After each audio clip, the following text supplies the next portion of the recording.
What is the world's dumbest animal? The world's dumbest animal is the squirrel, and let me tell you why. The world's dumbest animal is the squirrel because when a squirrel's faced with a problem, like being out in the middle of the road and a car is coming, they go, huh, huh, huh, huh, huh. Set your sails in a direction for success. Stoney Ridge Farm. Woo! Come on! All right, guys, welcome to the Stoney Ridge Farm channel. Got the ATV out here, the cows are out here gobbling down some food, and today's video is brought to you by the curiosity of one of my viewers. And they asked me, Josh, why don't you talk about what it took to buy your land from start to finish and build your first generation farm? And if you guys have never watched the Stoney Ridge Farm channel and you're down here on the internet and you got sucked into the rabbit hole, welcome. So this is going to be some good, valuable information on buying land and starting your own first generation farm. Whether you want to farm, whether you want to homestead, whether you want to get serious about this, or whether you just want to retire on a larger piece of property, this is all good, sound advice for you guys. So I hope you enjoy the video. Again, hit that like button, subscribe to the channel. Love to have you back here on the farm with me. This is a first generation farm in the foothills of the Blue Ridge Mountains of North Carolina. So first and foremost, let's talk about land. Where you live, land may be expensive. Where I live, land's not that expensive. So we're in the foothills / Piedmont region of North Carolina, Southwest Virginia area. So what I'm telling you here is there are jobs and land is cheap. Why not? Uproot yourself if you have to in order to follow your dream. So if you're watching this with your wife, if you're watching this by yourself, go back and watch it with your wife or go back and watch it with your husband. This isn't that complicated, but it is to some folks, and it's hard to just stick your toe in the water. If you get my drift, you get ready to jump in the pool head first, bam! There's people that do that, and then there's the toe in the water guy. I'm the toe in the water guy. So really, I didn't know what I was getting myself into. I lived in downtown Greensboro, North Carolina in a downtown apartment. I bought a small home on 1/3 of an acre in town, about 3 miles from downtown in a neighborhood, and I started raising vegetables, and I felt a calling back to the land, that same calling that might have brought you guys here to watch the Stoney Ridge Farm channel. So I'm a registered nurse, and we bought several pieces of property out here on a nurse's salary. So this piece of property was 60 acres over here. The piece I'm standing on was 90 acres right here. And there's another piece right over there that's another 50 acres that I no longer own. And we'll talk about that. We'll talk about strategic land purchases here in just a second. Before we get started with today's video, I want to give a huge shout out to Birch Living for sponsoring today's video. This is the Birch mattress, and I think 2023 is winding up. And in case you guys don't know, I recently had a lot of back pain, and having a good quality mattress like this really makes the difference. It was important for me to pick a Birch mattress made with organic and natural materials because Birch mattresses never contain cheap and dangerous fiberglass. Instead, they use 100% organic wool, harnessing its natural flame resistance. So guys, I ordered the Birch Luxe mattress, which is a premium upgrade to the standard Birch mattress. It's super awesome. It has just an extra pillow on the top right here, which makes it super comfortable. I've had the mattress for about a month now, and I'm really impressed that it doesn't have any unnatural materials. It's all organic. So in other words, I don't have to worry about it off-gassing some kind of chemical into my body while I sleep.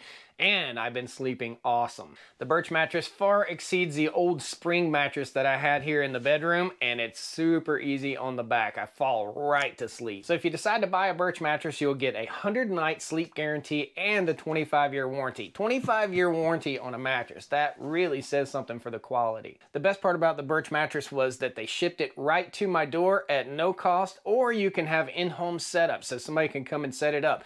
It comes in a box wrapped in a big old plastic bag that's squeezed really tight. You cut that box open and the mattress kind of just folds out, pull out the plastic, and bam, the mattress is totally inflated and ready to sleep on within minutes. I love my Birch mattress, guys, and I think you will too. If you're looking for a new bed, check out Birch Living. Visit birchliving.com/Stoney Ridge to get 20% off a Birch mattress. That is just for Stoney Ridge Farmer fans, plus 2 free Eco Rest pillows. For your little ones, check out Birch Birch Kids Natural Mattress, which is a 2023 Good Housekeeping Parenting Award winner. Guys, thank you so much, and a big shout out to Birch Living for sponsoring today's video. The Birch mattress is absolutely awesome, and I cannot wait to keep on sleeping on it. 100-night guarantee, 25-year warranty. Guys, check out the link down the video description. Again, it is birchliving.com/Stoney Ridge to get your 20% off and free pillows. We got work to do, so let's get on back out on the farm and get our work done. And we'll sleep good tonight. So I had the dream probably that you guys have. I wanted to live a good, clean country life. I wanted to breathe good, clean country air with manure all around me. I wanted to start a first-generation farm, and what got me inspired was the quality of food and the food system in this country. And I don't like it. I don't like the way the food system works in this country. I want to eat farm fresh. I want to eat local, and that's why I started building a first-generation farm. So 60 acres over here that I bought from one of my patients at the hospital. This fellow was sick. We talked a little bit. Once he got home, he got well. We came out and looked at a disaster. This was an overgrown disaster of a piece of property with trees anywhere from this big to this big. It was 40 years abandoned tobacco land. It was old tobacco land, and what is really important to know about tobacco land or raising cotton or raising a whole lot of other crops is intensively farmed land like that loses topsoil. There is no topsoil left here in the Piedmont region and foothills region of North Carolina and Virginia. It's all gone. It's all been washed away because of intensive, poor farming practices. That's why people moved out west. They moved to Missouri, and there's land in Missouri. They moved to Indiana, and there's land in Indiana. They moved to Kansas. There's land in Kansas. There's land out west with topsoil, okay? So the more rule of thumb, I guess, is the more rural your property is, the cheaper it's gonna be, unless you live in a place like this that has no topsoil. Okay, we have jobs, we have no topsoil, and we have land, and land was cheap. 2,000 bucks an acre for this place, 1,800 bucks an acre for that place, and 2,000 bucks an acre for that place. You do the math, it's less than your McMansion cost, right? Or somebody else's McMansion, that 5,000 square foot monstrous house that's 15 feet from your neighbor. So how do you acquire the money to buy land? Well, it's a little bit different than going to get a loan. I'm a veteran of the United States Air Force. I thought I could go get a VA loan, zero money down, and just buy this 60 acres over here. And I had no idea this 90 acres was gonna be for sale a year later. So I went to the VA loan place and I said, I think it was Wells Fargo. I was like, I'm looking at buying 60 acres. Oh, raw land? No. I couldn't buy it. I couldn't buy it through a conventional bank loan. What I had to do was go to my local Carolina Farm Credit, or Farm Credit. There's Farm Credit in every state pretty much. If you're gonna buy land, then expect to either do Farm Credit or do a USDA farm loan, okay? And there's more information at your local USDA Ag Extension office, and we'll talk about that stuff in just a minute. So in order to buy this 60 acres, it was $120,000. We had to put about 25% down. Save your money, save your money, save your money. Think about this. Now, if you have money in the bank and you could just borrow against that, borrow against that. Or if you can go out and buy it up in cash, buy it in cash. That's much more appealing to a landowner trying to sell their land. I don't recommend, and others do recommend, leasing land. If you want to lease land to give it a shot, lease some land and give it a shot. But here's the deal. The land is the cheap part, and that's what you need to know. That's part of the take-home message of this video today. The land is the cheap part, guys. So if you go out here, you pay 2,000 bucks an acre for this, 1,800 bucks an acre for that, and you have very poor land with no fences and it's unfarmable, you're gonna have to spend some money. You gotta buy tractors, trucks, sheds, tools, fencing, all sorts of stuff. Water systems, water systems, water systems. You gotta think about that too. So how do I find land, Josh? How do I find land for sale? Well, you can go on things like Zillow, you can go on to realtor.com, or neither one of these places were listed with a realtor. You can do word of mouth. So all you gotta do is pull down a country road and talk to a farmer and ask them, because farmers are aging out, guys, and their kids aren't interested in farming the land or homesteading. They wanna live in the McMansion in the neighborhood, make their little bit of money and go to Disneyland. That's not what I wanted to do with my life, so I decided to seek out some land. So 60 acres over here, we had to give about 25% down, which it's about $30,000, something like that, that we had to put down. Save your money and be ready. If you're young and you're thinking about doing this, please go for it. Go for it. Now, you may have to swallow your pride just a little bit. And let's talk about swallowing your pride. When we first moved up here, this is huge. This place is absolutely enormous. When it comes to a guy that lived on 1/3 of an acre in a neighborhood, it's ginormous.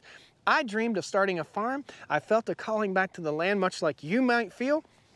But this was so overwhelming that we looked for a cheap, used mobile home. So we didn't know where we wanted to build our permanent home or our house. We just wanted to have a place to stay. So we sought out a used mobile home. We put the word out in the neighborhood, and voila, it popped up right in our face.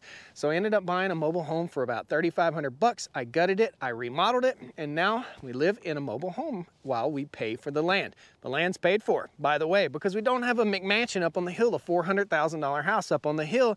We had the land, and we worked really hard to pay off the land. This, again, is on a nurse's salary. Do you feel like I'm feeding you with a fire hose yet? I am gonna feed you with a fire hose, and if you need to go back and watch more, go back and watch more. If you need to prove to your wife or your husband that we can do this, honey, go back and watch it again. So, 60 acres here, 90 acres here. We bought that land over there. We built up enough equity that we had 25% down in equity on that land over there, and we bought this with zero money down. Now, we eventually ended up paying that land off over there, and 50 more acres came up for sale a year later over here across the road. I didn't need any more land or any more work, guys, and I'm gonna tell you a little bit about the quality of the land here in just a second. So I bought that land over there in the midst of cutting timber on this farm. So there was only on the 60-acre tract over there about 7 or 8-ish acres of cleared land.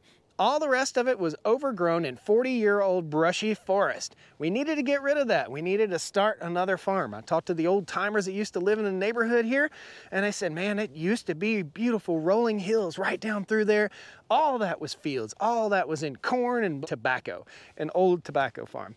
So we got to talking a little bit, so we cut all the timber on this piece and we cut the timber on this piece. So we cut about 100 acres in total on timber. Now you're looking for land and you're thinking, man, that timber's worth a bunch of money. Trees this big aren't worth a bunch of money. Trees this big aren't. Trees this big are, okay? So that being said, we netted about $400 per acre-ish on the land cutting the timber. We took that money, about $42,000, and we started clearing. I had a guy come and start clearing land, a guy that knew what he was doing. He moved fast and he got a lot of land cleared very quickly, but you need to pay attention and you need to have good conversations and good communication with the person that's going to clear your land. I failed to tell them, think golf course, don't think cow pasture. So when you're clearing land, you think golf course. You want a big, beautiful park-like setting. That is the goal when you're clearing land. And this fella didn't know. So I had to hire somebody else to come in behind him to straighten it up and to fix it up, Frank. Frank's probably watching right now. So that all being said, we started clearing land. We cleared right around 85 acres of land, and about 85 acres is now fenced. Now we've got to think about this. Buying the land is the cheap part, guys. The cheap part's buying the land. The improvements is what cost money. So we ended up probably spending somewhere in the neighborhood of $75,000 in land clearing money. We ended up taking $42,000, dumping that on it, and then we had to dump an additional amount of money into clearing the land. That's where this piece of property comes in. So we bought 50 acres across the road. I subdivided it, I put a restriction on the property, and I sold it. I sold it in 2 different tracts, and that was enough money made on that purchase to pay this land off. It's about debt being your prison. So if you're a prisoner of debt right now, get the heck out of debt as fast as you possibly can. I'm gonna tell you, the freedom that it affords you is something super fantastic. Post comments down there if you're out of debt, guys. Now, you're gonna need some skills, a skill set for sure. It's a skill set to be able to raise animals, care for animals, build fences, build waterways, and do all this stuff on your own. If you're thinking about hiring it done, you might as well be a multimillionaire just buying it so that you can enjoy it and hire it all done. But I tell you what, you're gonna go broke or spend a ton of money by hiring somebody to do everything for you. You've got to have some skills with this and some skills with this. Hopefully this video is helping you with all these skills. So water systems are very important. When you're looking for a piece of land, to start a farm or to start a homestead, you need to make sure you have some water on the property. We have 6 creeks on this property. Not one fence was up when we bought this property. I have cut some old barbed wire out of trees down here, but no fences were up on the property. Now, they make it sound like the USDA is just handing out money, handing out free cash to build farms and handing out cash to veterans and handing out cash to everybody to build a farm. That's not so. And I tell you what, I don't know how you guys live, or I just know how I live, and I want to keep the government as far out of my business as I possibly can, because it's none of their business what I'm doing. So if I get that free money from grants and programs like that from the government, then I'm being watched all the time, and I didn't want that. I just did not want that. So that's my spiel. I think going to farm credit, paying your down payment is the way to go, and that's what we did here on the Stoney Ridge. So now we're talking about fencing here on the property. Fencing is going to cost you, good fencing, quality fencing that's going to keep your animals in, like these cows, is going to cost you anywhere from $6 to $16 per linear foot. We've got 5 miles of fencing on this property. Let's just have you guys do some math. On average, about $12 a linear foot. 5 miles at 12 bucks per linear foot. How much do we have in fencing? That's what you got to think about, okay? So when you're buying land and you're chasing that dream, you need to think about water, you need to think about fencing. If you're gonna have animals, you need to think about how you're gonna get the water to your animals. You're gonna have to think about and decide what animals you're gonna raise. You're gonna raise sheep, you're gonna raise goats, you're gonna raise squash, you're gonna raise corn, what you gonna do? A row crop farm that is less than this size farm, 150-acre row crop farm, will work you to death and you will go broke. That's why we didn't do that. Okay, we didn't want to sit at the farmer's market all day long trying to sell watermelon and squash and making 18 bucks a day. We didn't want to do that. So what we did was decided we're going to go ahead and fence the place and start raising some cattle. And after 2 or 3 years, we'll start earning a profit on those cows. 6 years. We're 6 years into it right now, and we're just seeing our first year of profit here on the Stoney Ridge Farm. Another place where you might want to start looking for land is Zillow or Realtor.com. I think there's another site out there for land for sale. Guys, post them down there if you know of good sites. And go over to your local Farm Service office, USDA office, and there'll be a bulletin board in there with all sorts of land that's for sale. All the time. It's always changing. Ask people in the neighborhood, ask people in the area that you want to live. Stop in and just shake hands and say, hey, you know, I'm Bill and this is Jane, and we were looking for a little bit of land to start our homestead, and we don't like development. We just want a place where we can live the rest of our life, or where we can start a farm, or where we can start a homestead operation just like this. Ask around. Word of mouth. Word of mouth is how we bought this, word of mouth is how we bought this, and word of mouth is how we bought that. It all will fall in your lap if you've got your nose out there sniffing for it, okay? You'll find it, guys.